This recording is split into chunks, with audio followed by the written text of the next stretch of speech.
Hi friends, நான் உங்கள் home cooking Sandhya. Today tiffin recipe puri with அப்பள கூட்டு. வாங்க எப்படி செய்யறது பார்க்கலாம். வாங்க எப்படி செய்யறது பார்க்கலாம்.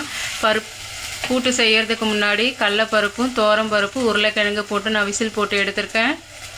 இப்போ நம்ம இந்த அப்பள கூட்டு சைட் டிஷ்ஷு. இதில் நான் பருப்பும் கொஞ்சம் பருப்பு கொஞ்சம் கடலைப்பருப்பு காரத்துக்கு ஏற்ற மாதிரி மிளகாய்த்தூள் மஞ்சத்தூள் நம்ம சேர்த்து போட்டு ஒரு 10 நிமிஷம் கொதிக்க விடலாம். உப்பு தேவையான அளவு போட்டுக்கோங்க. இது கூடவே வேக வச்சு மசித்து எடுத்துக்கலாம். உருளைக்கிழங்கு சேர்த்துக்கோங்க.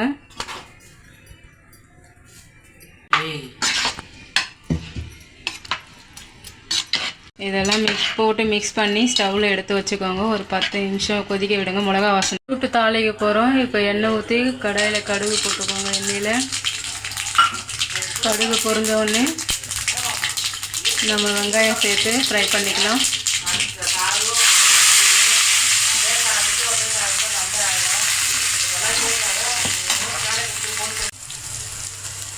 கொஞ்சமாக கருவேப்பிலை போட்டு ஃப்ரை பண்ணிக்கலாம்.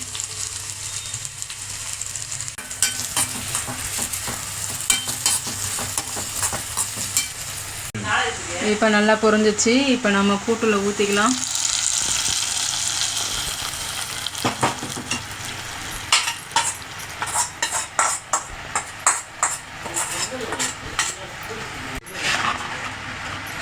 இது ஒரு 5 நிமிஷம் கொதிக்கிட்டோம். இப்போ இதுக்கு நம்ம லாஸ்ட்டாக ஃபைனலாக கூட்டுக்கு ஒரு 6 பல். இப்போ கூட்டுக்கு தேங்காயும் ஒரு 7 பல் பூண்டும் நம்ம சேர்த்து அரைச்சி எடுத்துக்கலாம். தண்ணி விடாமல் அரைச்சி எடுத்துக்கணும். இப்போ நம்ம அரைச்சி எடுத்தாச்சு. இதை நம்ம பருப்பு கூட்டில் சேர்த்துடலாம். லாஸ்ட்டாக ஃபைனலாக இதை இறக்குறப்ப நம்ம சேர்த்துட்டு நம்ம கலரி விட்டுக்கலாம்.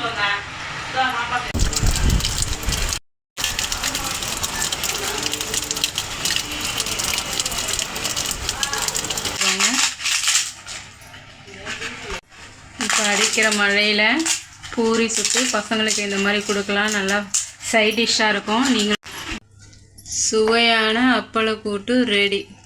தேங்க்யூ. இப்படி மாவு பிசைஞ்சு சுட போகிறோன்னு பார்க்குறோம்.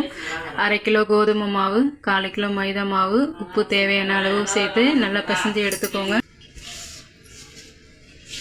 இப்போ இதில் மாவு பிசைஞ்சாச்சு. லாஸ்ட்டாக 1/2 ஸ்பூன் எண்ணெய் ஊற்றி பிசைஞ்சு ஒரு 1/2 hour ஊற வச்சுக்கோங்க. அப்போ தான் பூரி சாஃப்டாக இருக்கும். இப்போ மாவு 1/2 hour நல்லா ஊறி எடுத்தாச்சு. நல்லா எவ்வளோ சாஃப்டாக இருக்குது பாருங்கள். இப்போ நம்ம மாவு பிசைஞ்சு இப்போ பூரி சுடலாம். நான் இப்போ மாவு எடுத்துக்கிட்டேன். இப்போ பூரி திரட்டலாம்.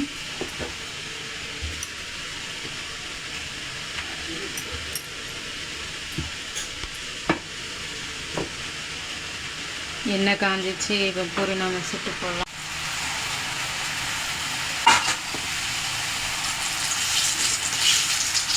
இவ்வளோ அழகாக உப்பி வருது பாருங்கள்.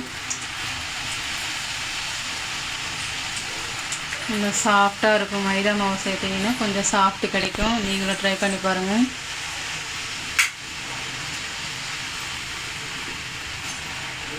இப்போ பூரியை எடுத்துடலாம்.